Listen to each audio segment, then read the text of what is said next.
everyone, Pam Gregory, astrologer. I'm going to be speaking to you today about the first half of December and the new moon that we have coming up in Sagittarius on the 6th or the 7th, depending on where in the world you live.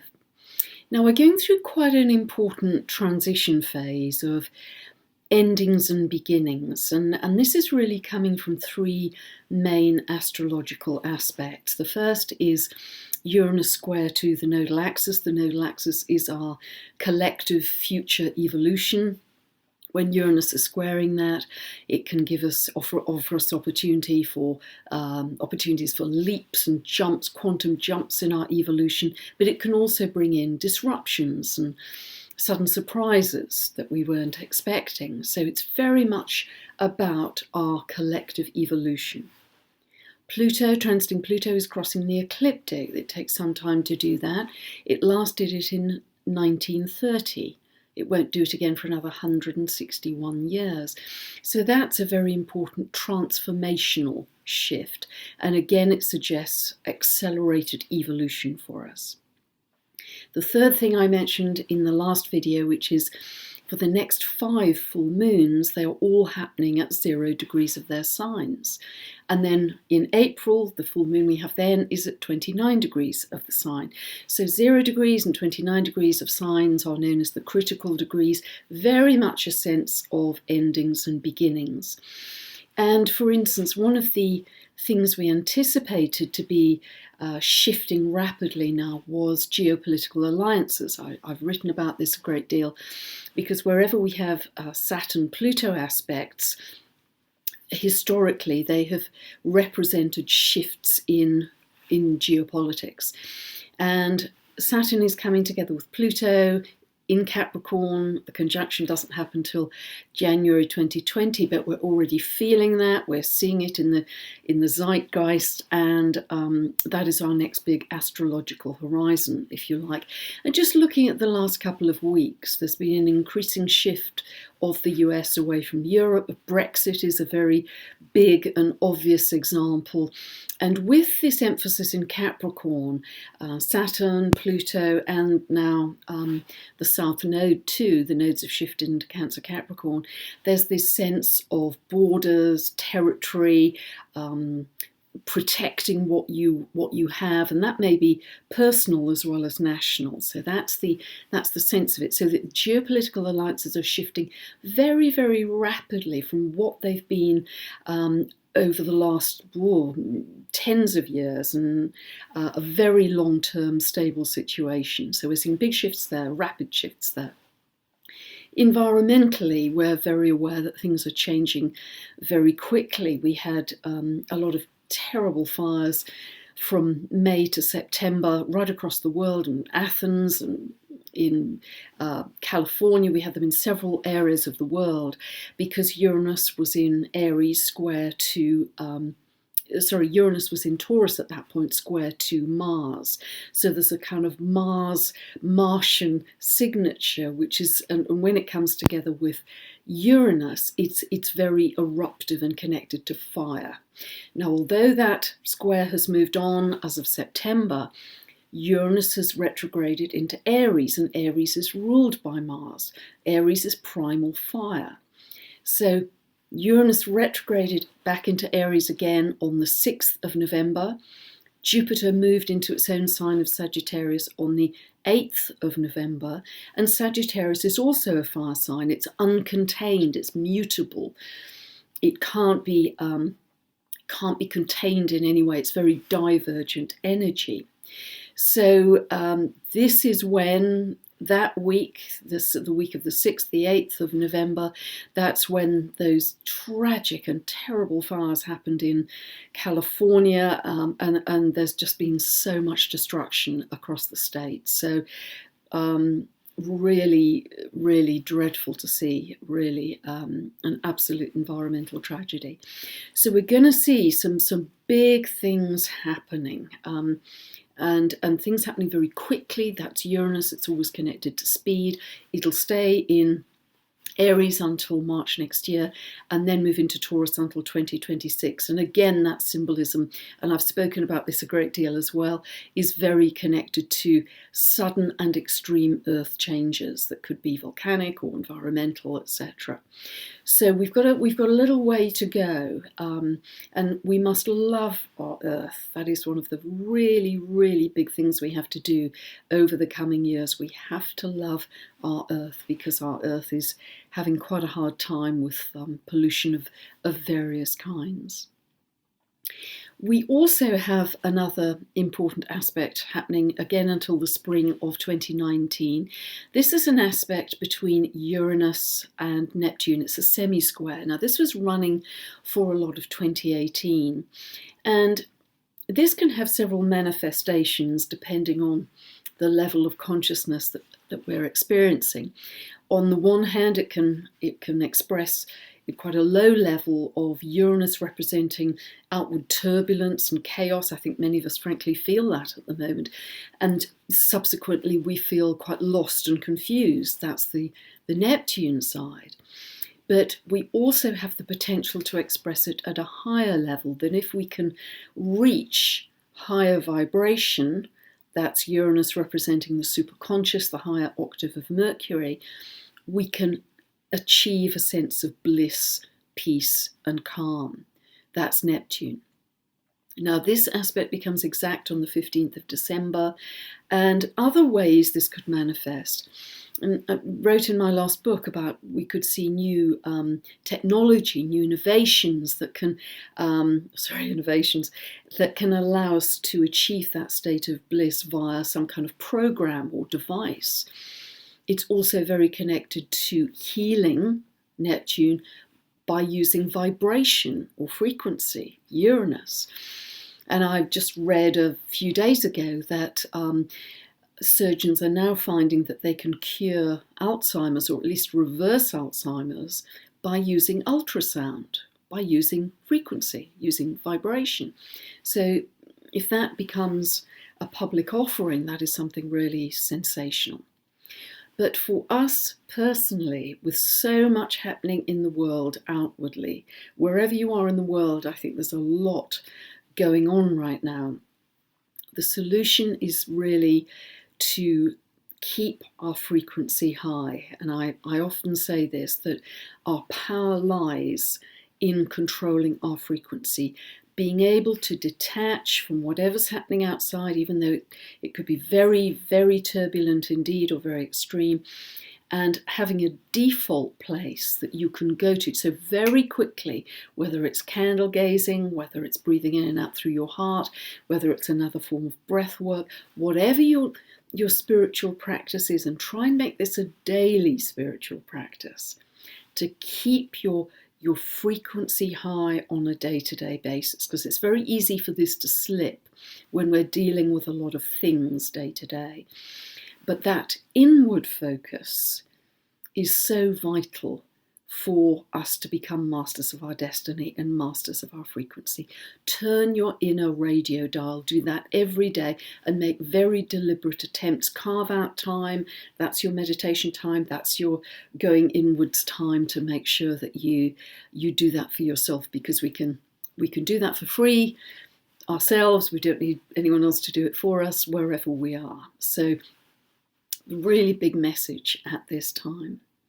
So it's very interesting at the moment that we have a lot of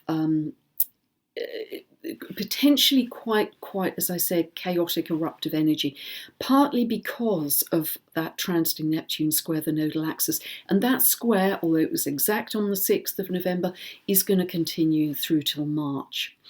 Also because Uranus has retrograded into Aries and it's now conjunct Eris, goddess of discord. That is also potentially very eruptive and disruptive energy. This is really a very strong suggestion of social unrest, social protests, very strong signature. And even the normally quiet, reserved and polite British, I have to say, are taking to the streets with some really massive protests about Brexit in its various forms. It's almost as if we're on the edge of a constitutional crisis here. And I'm not making any political points in any direction. I'm just saying that what we're experiencing is very unusual for the UK.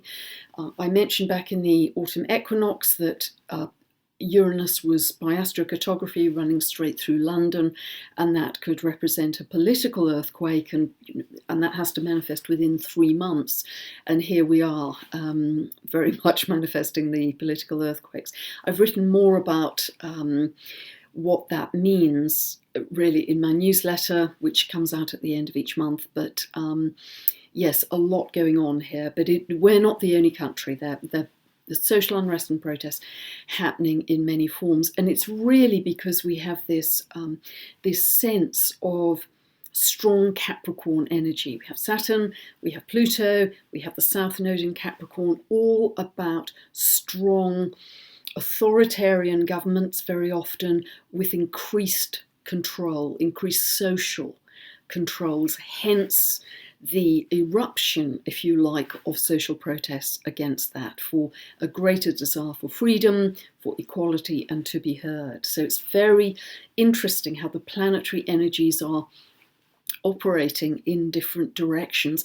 And as I mentioned last time, the South Node in Capricorn historically has been about some institution or corporations or governments. In the past it was the church, at the time in the 1500s, having too much power, an overload of power. And ultimately the South Node and Saturn and Pluto in Capricorn will ultimately deliver accountability for those corporations, governments that are perceived to have too much power. But there may be a little way to go before we get to that point of accountability. And I think 2020 is going to be a very important year in that regard. So that is very top-down, controlling, contracting energy, really, that is building towards 2020. However, we have, again, very divergent energy happening in the form of Jupiter and Neptune. Now, for much of 2018, Jupiter has been in a beautiful, mystical trine aspect to Neptune. However, because Jupiter has recently moved into Sagittarius, it is starting to form a square to Neptune. So same planets, different aspect. And a square is more challenging. Now, both of these planets are in their own signs, Jupiter in Sagittarius, Neptune in Pisces, which strengthens this aspect. And together they are highly idealistic. There's a very strong spiritual or religious urge. There's an urge for perfectionism.